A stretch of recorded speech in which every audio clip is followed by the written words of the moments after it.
अस्सलाम वालेकुम गाइस, आज मैं बना रही हूँ नींबू टमाटर खीरे का पुदीने का शरबत बना रही हूँ।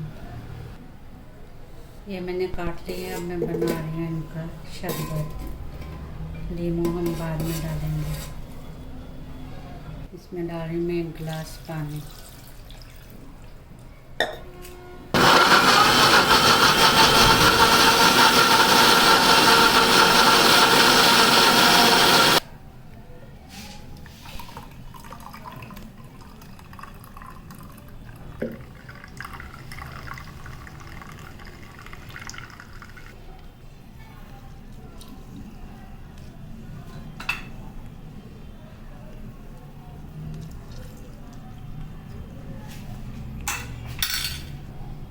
मैं डाल रही हूँ 1 चम्मच काली मिर्ची, ये चाट मसाला, ये सादा नमक 1 चुटकी,